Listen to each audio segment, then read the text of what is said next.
Yes guys, welcome back to another video. You're back with Football with Sam. Today I'm going to be talking about my experience going to my first ever Lynn football game. Recently I was invited by the guys at the club to join their media team, and with that I was down at the club just writing a few notes and doing a match report on their game yesterday that took place against Sutton United. In sort of future weeks I plan on doing a lot more for the club. Being involved in their sort of weekly programs ahead of the games and doing a couple of interviews with the players, so it's a perfect sort of opportunity for myself to get more involved, sort of hands-on experience with a football club, and I'm more than honoured to be working with a club sort of as big as Lynn, sort of playing in the 5th league of English football, just one step off the sort of professional leagues. So yeah, let's get into the video. Originally I was going to be sort of doing a vlog for the game. I was going to be taking my phone, recording the entire experience, but I think without fans there, obviously with the sort of furlough restrictions at the moment, it meant that sort of fans couldn't be there. So my decision was just to sort of record a couple of clips so that I could remember the day and remember the sort of first game that I was sort of working for the club. So I'll put a couple of clips and a couple of pictures sort of in this video so you can see, but there's not an awful lot obviously when fans are allowed back in the stadiums. If you guys want to see an actual vlog from myself at the game, at the sort of future games, then of course let me know and I can always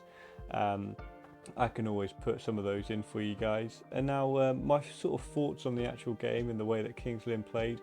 I was actually really impressed. I was really impressed in the way that they played. They were looking to play a lot of the sort of football on the floor, looking to play some really good passes and some good play sort of around the sort of Sutton United defence.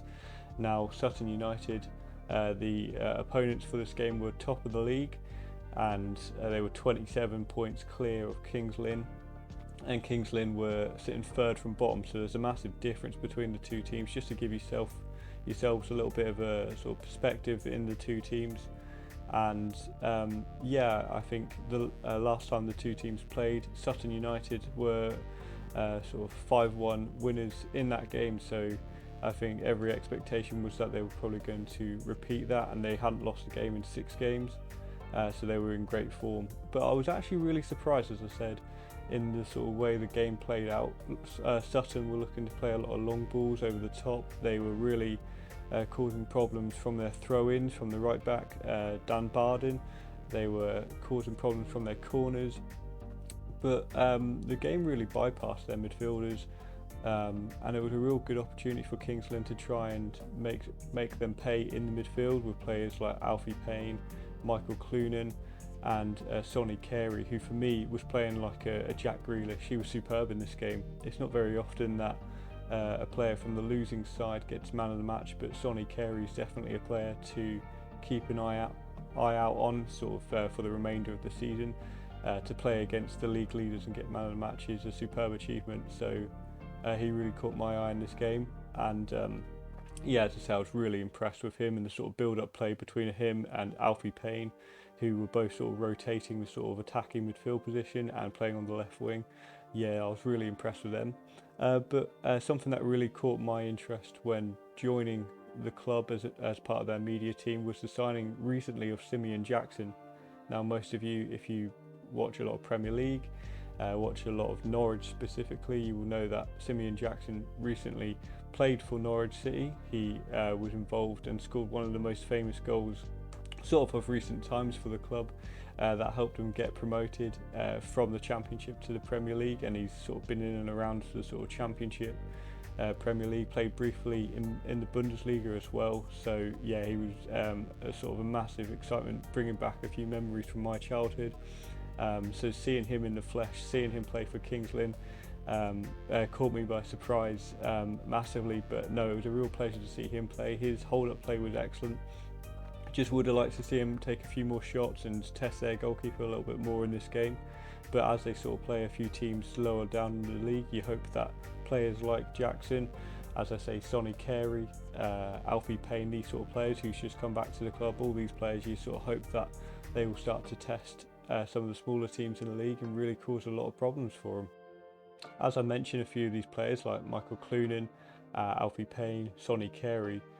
I think if Kings Lynn, based on how they played yesterday anyway, if they sort of play like that, then they've really got a good chance of staying in the league for next season. Obviously, that's a big sort of if and but with everything that's going on. Dover Athletic have missed like 10 games in recent weeks due to sort of COVID, and they've had a lot of problems themselves, which will have a massive effect on some of the other teams in the lower half of the table.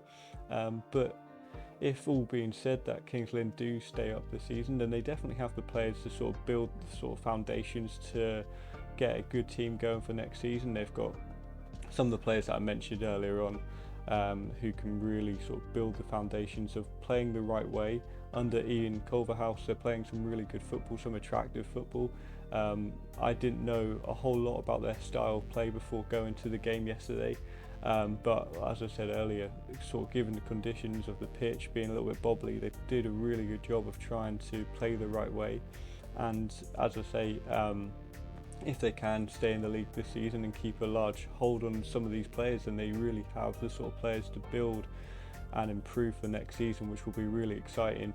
But yeah, I just wanted to make a quick video to share sort of my opinions on Kings Lynn Football Club. They've really gone up the ranks. They were only sort of founded in 2008/2009, so to sort of be in the 5th tier of English football and be challenging really well in this league is a massive credit to them, massive credit to the way the club's being run, and there's a lot of reasons to be excited for this club. Obviously, if they can avoid the drop this season, it would be an absolutely sensational result. That's the only target for them this season, but it'll be a massive task to try and sort of beat teams like Wealdstone and Weymouth from that.